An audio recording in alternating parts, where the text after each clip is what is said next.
So, ladies and gentlemen, back in my country, they call me the songbird of Zimbabwe. And when I stepped into South Africa, I was surprised. People were like, you look South African, you dress South African, you sound South African. And I said, we are one.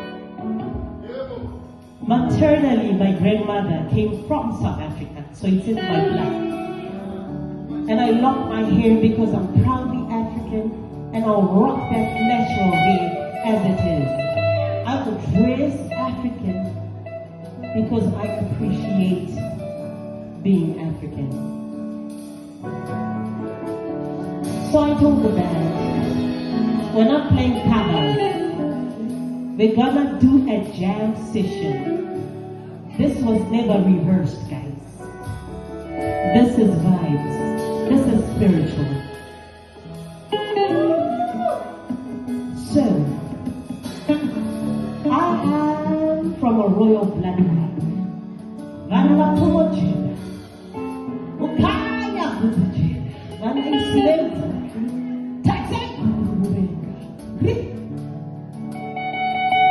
She of the soul, water, fire.